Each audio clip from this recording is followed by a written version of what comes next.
بالکل ایسے ہی ہے. اچھا جی, آگے بڑھتے ہیں اور بات کریں کہ ایرانی پارلیمنٹ کی قومی سلامتی کمیٹی نے آبنہ ہرمز میں فیس وصولی کی منظوری دے دی ہے. اچھا, جیسا کہ ہم پچھلی سٹوری میں بات کرتے شیری, اس طرح کی جو کارروائیاں ہیں ایران کی جانب سے وہ بھی جاری ہیں, وہ ایک الگ ہی میسج دیتی ہیں. ایرانی میڈیا کے مطابق پارلیمنٹ کی قومی سلامتی اور جو خارجہ پالیسی کمیشن نے طویل غور و خوض کے بعد یہ منظوری دی ہے. فیس جہازوں کو فراہم کیے جانے والے ایندھن, انشورنس, سیکیورٹی اور دیگر خدمات کے عوض وصول کی جائے گی. مطلب انہوں نے جواز بھی دے دیا کہ ہم یہ چیزیں آپ کو فیسیلیٹیز دے رہے ہیں تو اس کے عوض ہمیں فیس دی جائے, اور فیس کی جو ایرانی ریال یا پھر کسی دوسری کرنسی میں بھی ادائیگی ممکن ہوگی. تو یہ بیسکلی ایک بڑا بیان ہے. جیسا بیانات کا سلسلہ جاری ہے اور پھر الگ الگ میسیجز جاتے ہیں دیگر ممالک کو بھی. اچھا, آپ کو یاد ہوگا کہ اس سے پہلے بھی جب ایران کی جانب سے اسٹریٹ آف ہرمز کا جو ہمیشہ موقف آتا تھا وہ یہ آتا تھا کہ اب اسٹریٹ آف ہرمز اپنے جو جنگ سے پہلے کا سینیریو تھا اس کی طرف واپس نہیں جائے گا. اب ایک نیا میکینزم طے پائے گا اور اس نئے میکینزم کے بلبوتے پر ہم اسٹریٹ آف ہرمز کو رول آؤٹ کریں گے. تو اب یہ ساری چیزیں اب ہم نے دیکھا کہ اسلام آباد میمورینڈم آف انڈرسٹینڈنگ سائن ہوا, اس کے بعد پھر 60 ڈیز کا ایک ونڈو آیا, پھر ہم نے دیکھا کہ مزید جو نیگوسیشنز ہوئی, پھر عمان بیچ میں بہت حد تک جو ہے وہ اپنا رول نبھایا. تو اس سارے کے سارے پوائنٹ آف ویو میں جو ایران ڈٹا ہوا ہے, جو امریکہ ڈٹا ہوا ہے, وہ ہمیشہ ہم یہ بات کرتے ہیں نا کہ وہ معاملہ ہے جو کہ شاید اس جنگ سے پہلے تو اتنا کامن بھی نہ تھا اسٹریٹ آف ہرمز کا, جتنا جیوگرافیکلی, جیو اسٹریٹجیکلی اور ایک گلوبل سپلائی چین کو مد نظر رکھتے ہوئے اب اس ہائی لائٹ ہو چکا ہے, ہائی لائٹ ہو چکا ہے. And this is the cover point جس پر اب امریکہ اور ایران دونوں کو مل کر ایک ٹیبل ٹاک کرنا بڑا ضروری ہو چکا ہے, نیگوسیشنز کرنا ضروری ہو چکا ہے. کیونکہ شیری ہم نے یہ دیکھا کہ جو بیسکلی وار ہے نا وہ battle for the control of strait of Hormuz اس میں تبدیل ہو چکی ہے, اس میں تبدیل ہو چکی ہے. اکنامکلی, معاشی طور پر اب آپ دیکھیں نا کہ اگر سیز فائر ہے بھی تو اکنامکلی کتنا آپ کے پاس نا چیزیں افیکٹ کریں. تو نائب وزیر اعظم وزیر خارجہ ساکھ ڈار کے حوالے سے بھی ہم آپ کو بتائیں گے آگے چل کے کہ برطانیہ کے اہم ترین دورے پر لندن پہنچ گئے. تو ایک تو یہ دورہ بڑا امپورٹنٹ ہے جو کہ وزیر اعظم کا ہے اور نائب وزیر اعظم کا ہے. لیکن سب سے امپورٹنٹ بات یہ ہے کہ چونکہ ہم جب بات کریں مشرق وسطیٰ کی صورتحال کی, تو امن و سلامتی کو یقینی بنانے کے لیے جو پاکستان کی کوششیں اس کا اعتراف کیا جا رہا ہے. باقر قلیباف نے خود یہ بات کہی ہے کہ جو فیلڈ مارشل سید عاصم منیر کا آج ایران کا جو اہم ترین دورہ ہونے جا رہا ہے, جس میں وہ وفد کے ہمراہ باقاعدہ پہنچ رہے ہیں, بہت امپورٹنٹ ہے, بہت سگنیفیکنٹ یہ دورہ ہو سکتا ہے. بریگیڈیئر ریٹائرڈ مسعود احمد صاحب ہمیں جوائن کر چکے ہیں, انہیں شامل گفتگو کرتے ہیں. بہت شکریہ مسعود احمد خان صاحب, and a very good morning sir. بہت امپورٹنٹ, بہت سگنیفیکنٹ یہ دورہ ہے فیلڈ مارشل سید عاصم منیر کا, اور ہم یہ دیکھ رہے ہیں کہ اسی پر باقر قلیباف نے بھی یہ بات کہی تھی کہ جو پاکستان کی ایک پیس میکنگ کی کوششیں ہیں اس کا کنٹینیویشن ہے یہ دورہ. کیسے دیکھتے ہیں آپ مسعود صاحب؟ جی ہاں, بہت شکریہ. دیکھیں کہ یہ تیسرا وزٹ ہے اس سال میں, اور ایک اگر آپ کو یاد ہو 15 سے 18 اپریل میں بھی وہ گئے تھے اور 3 دن ایک بڑا میراتھن سیشنز وہاں بھی کیے تھے, اور اس کے پھر ہم نے دیکھا فوراً پروڈکٹیو نتائج بھی نکلے تھے مسعود صاحب. جی ہاں, بالکل اسی طرح ہوا. دیکھیں نا, سیز فائر بھی فیلڈ مارشل نے کروائے, اور اس کے بعد وہ جو آپریشن فریڈم, پروجیکٹ فریڈم تھا, اس کو بھی پاس ہم نے کروایا.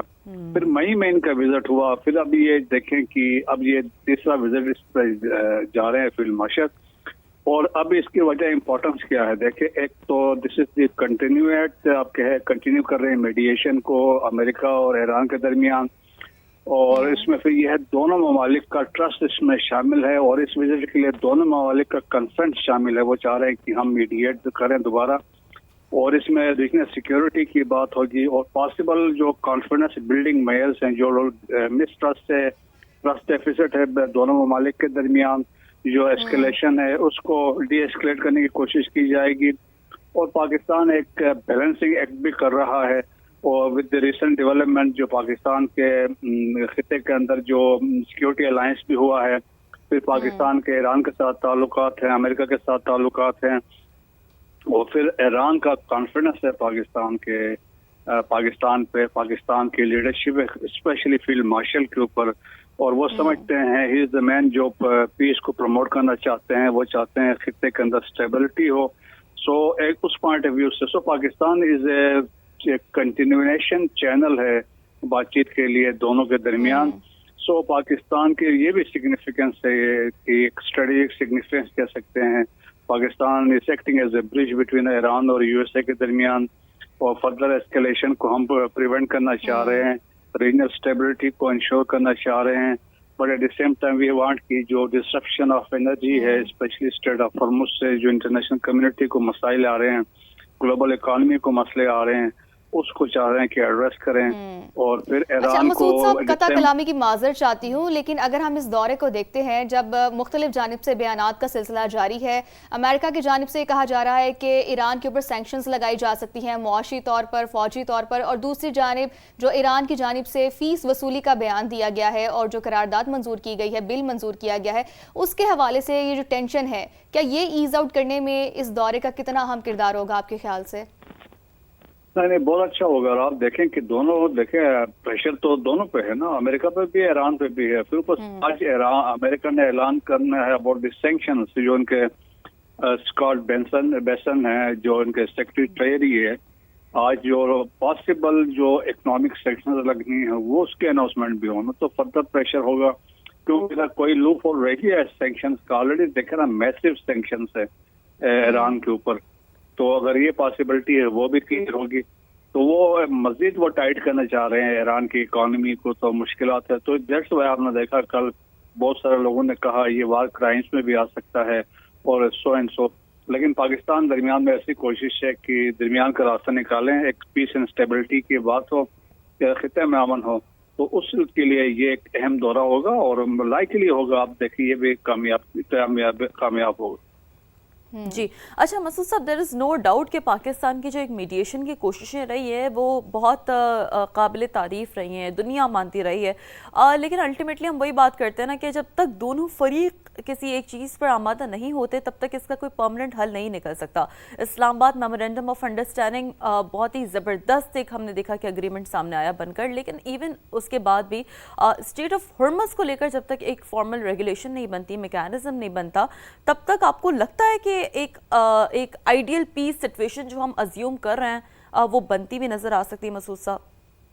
जी हाँ, देखिए पहले बात तो यह है कि एक ट्रस्ट को री एस्टेब्लिश करना है, कॉन्फिडेंस बिल्डिंग मेजर्स करना है, और उसके बाद क्योंकि ऑलरेडी देखिए ना स्टेट ऑफ हॉर्मुज़ की बात करते हैं, ईरान और ओमान में एक अंडरस्टैंडिंग हो चुकी है, उसकी इम्प्लीमेंटेशन देखनी है, क्योंकि इसमें even regional countries on board है, वो चाहते हैं ना वो कोई ना कोई रास्ता निकले और इसमें हो।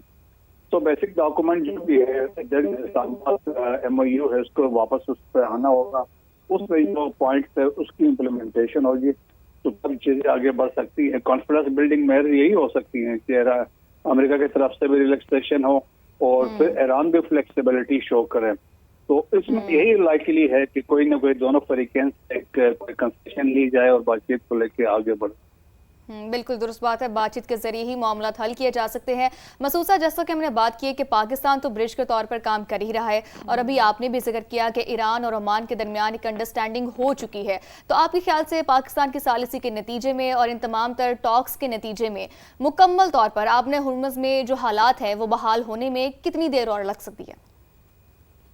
देखें कि अभी ये straight of Hormuz the centre of gravity है ईरान के लिए और अमेरिका के लिए भी, पॉइंट ऑफ प्रेस्टीज की बात भी है।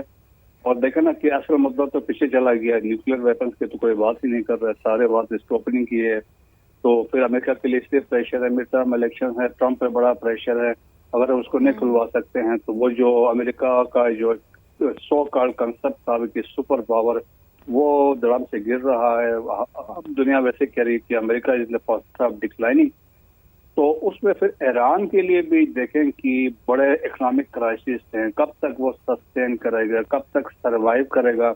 मजीद सेक्शंस लगती हैं, जो ओवरलैंड रूट्स हैं अगर वो 7 ममालिक के साथ उनके रास्ते हैं वो बंद होते हैं, तो पब्लिक देखें पब्लिक का जो एंगर बढ़ेगा, पब्लिक का प्रोटेस्ट पे आ सकते हैं, जिससे लॉ एंड ऑर्डर की सिचुएशन हो सकती है। दैट्स वाई अभी जो अपॉइंटमेंट हुई है हुसैन साहिब की एज ए बसीज कमांडर, लोग इस तरफ इशारा कर रहे हैं कि वो बड़ा हफ्ता लाइन है, सो इंटरनली अगर कोई गड़बड़ होती है तो बसीज का क्रैकडाउन हो सकते हैं।